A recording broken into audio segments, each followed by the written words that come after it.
This is a mini tutorial on crocheting a magic ring using chenille or velvet yarn. And so the technique is to use a base yarn. And in this case, I used a cotton yarn, as you can see in the video. So in the beginning, I just wrap the base yarn around my fingers as shown in the video. And then I also take the velvet yarn and wrap it on top. And then the typical technique of creating a magic ring, just grabbing the chenille or velvet yarn in this case. And as I said, I'm not very dexterous with this yet, and I go a little bit off camera by mistake. I'm not so used to creating tutorial videos, so I'm off frame and then I remember to bring it back. But then I just show how I chain an extra one onto the velvet yarn, and then using the way that you would usually use a magic ring, but now you've got a bit of extra yarn, another strand of it, so just trying to move that out of the way too. Like I said, a little bit messy.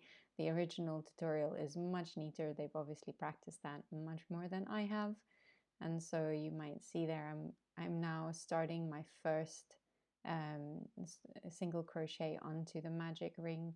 And in this particular what I wanted was 6 crochets, so there are 6 single crochets onto the magic ring, and I'm not dexterous at all. I'm a little bit slow and sloppy, and so there's the first one, and now you can see I'm adding the second one on, which for me, this is the first time I'm ever using it. I'm very new to it, and I was having a pain doing a magic ring with it. I'm used to using and doing a lot of amigurumi and crochet magic rings with other types of yarn.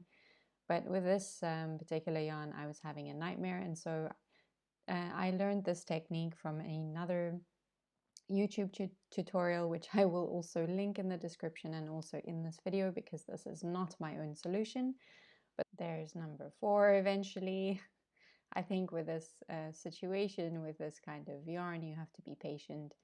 And it looks messy now, but I promise you it actually turns out really nicely, and it's not nearly as messy in the end as it looks right now. I know that base yarn sort of looks like it gets in the way a little bit, so I think this is like the 5th time I was doing it, so yeah, not that dexterous with it yet. And there I have all of my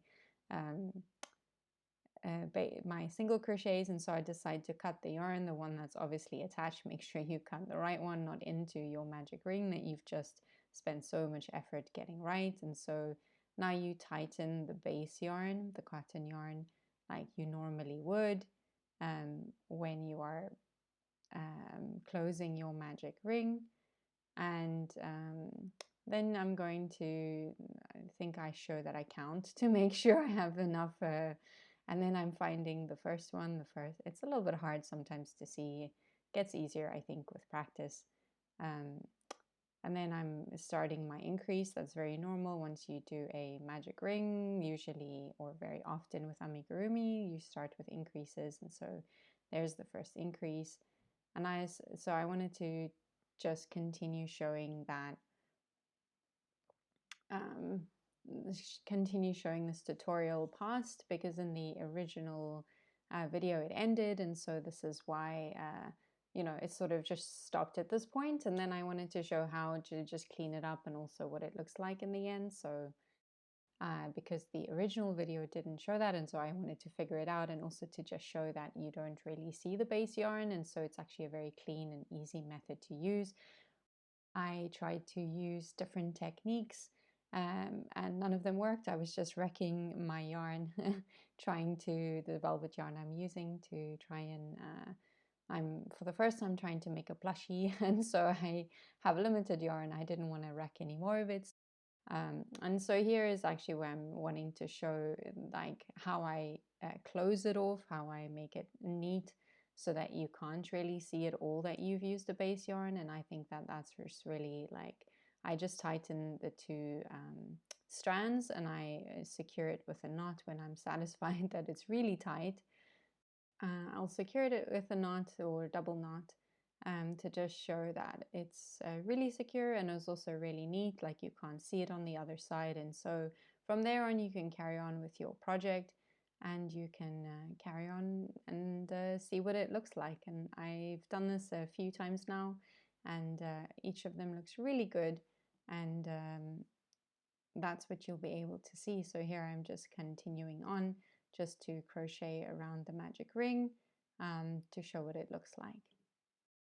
And if you see me picking up a pen, it's because I like to mark my stitches by writing it down in a notepad. I'm old school like that. I don't use stitch markers really so much, or other methods. I like to write it down on paper. It helps me to keep track of what I'm doing.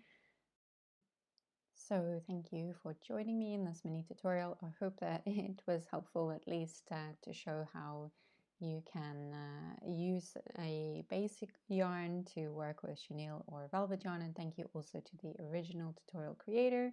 And here I just wanted to show you what some of the pieces that of the amigurumi plushie I'm working on looks like, so you can see it turns out pretty nice. So thank you for joining me in this tutorial, and happy crocheting!